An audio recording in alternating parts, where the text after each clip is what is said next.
ರೆಸ್ಟೋರೆಂಟ್ನಲ್ಲಿ ಹುಸಿ bomb blast ಕರೆ. ಮಹದೇವಪುರ ಪೊಲೀಸ್ ಠಾಣೆ ಸರಹದ್ದಿನಲ್ಲಿ ಬರುವಂತಹ pasta street restaurant. Manipal hospital ಹತ್ತಿರ ಇರುವ ಪಾಸ್ತಾ ಸ್ಟ್ರೀಟ್ನಲ್ಲಿ ಕೆಲಸ ಮಾಡ್ತಾ ಇದ್ದ ವೇಲು ಮುರುಗನ್ ಸನ್ ಆಫ್ ಪಳನಿ ವೇಲು 28 ವಯಸ್ಸು, ನಂಬರ್ 29 3ನೇ ಕ್ರಾಸ್ 3ನೇ ಬ್ಲಾಕ್, KHB ಕ್ವಾರ್ಟರ್ಸ್, ಹೊಸ ಲಿಂಗರಾಜಪುರ, ಬಾನಸವಾಡಿ, ಬೆಂಗಳೂರು ವಾಸ. ಪ್ರಸ್ತುತ ಅವನು ಕೆಲಸವನ್ನ ಮಾಡಿಕೊಂಡಿದ್ದು 3 ತಿಂಗಳ ಸಂಬಳ ಕೊಡದೆ ಇದ್ದ ಕಾರಣದಿಂದ ರೆಸ್ಟೋರೆಂಟ್ನಲ್ಲಿ ಪ್ರಸ್ತುತ ಕೆಲಸ ಮಾಡ್ತಾ ಇರುವ ರಿಸೆಪ್ಷನ್ ಅವರಿಗೆ ಕರೆ ಮಾಡಿ ಹುಸಿ ಬಾಂಬ್ ಇಟ್ಟಿರ್ತೀನಿ ಅಂತ ಕರೆ ಮಾಡಿ ಹೇಳ್ತಾನೆ.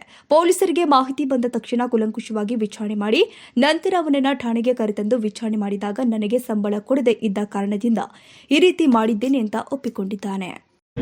ಮಹದೇವಪುರ ಠಾಣಾ ವ್ಯಾಪ್ತಿಯ ಪಾಸ್ತಾ ಸ್ಟ್ರೀಟ್ ಎಂಬ ರೆಸ್ಟೋರೆಂಟ್ಗೆ ಅನಾಮಧೇಯನ್ನು ಕರೆ ಮಾಡಿ ನಿಮ್ಮ ಹೋಟೆಲ್ನಲ್ಲಿ ಬಾಂಬ್ ಇಟ್ಟಿದೆ ಮತ್ತು ಅದು 11 ಗಂಟೆ ಬ್ಲಾಸ್ಟ್ ಆಗುತ್ತೆ ಅಂತ ಮಾಹಿತಿ ತಿಳಿಸಿದ್ರು.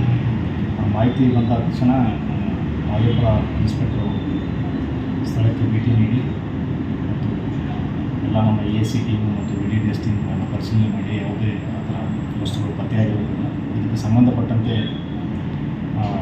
ವಿಚಾರಣೆ ಮಾಡಿ ಈ ಹಿಂದೆ ಈ ಪಾಸ್ತಾ ಸ್ಟ್ರೀಟ್ ಹೋಟೆಲ್ನಲ್ಲಿ ಕೆಲಸ ಮಾಡ್ತಿರುವಂಥ ಮುರುಗನ್ ಅಲಿಯಾಸ್ ವೇಲುವನ್ನವರು ಸಂಬಳ ಕೊಡದೇ ಇರೋದರಿಂದ ಈ ಥರ ಕುಡಿದ ಆಮೇಲೆ ಕರೆ ಮಾಡಿ ತಿಳಿದು ಬಂದಿರುತ್ತದೆ. ಇದಕ್ಕೆ ಸಂಬಂಧಪಟ್ಟಂತೆ ಆತನನ್ನು ವಶಕ್ಕೆ ಪಡೆದು ವಿಚಾರಣೆ ಮಾಡ್ತಾಯಿದ್ದೀವಿ ಮತ್ತು ಕಾನೂನು ರೀತಿಯಾಗಿ ಕ್ರಮ ಕೈಗೊಳ್ತೀವಿ. ಅವ್ರ ಮೇಲೆ ಏನೋ ಕೇಸ್ಗಳಿದೆಯಾ ಸರ್? ಇಲ್ಲ, ಯಾವ ಪ್ರಕರಣಗಳಿಲ್ಲ.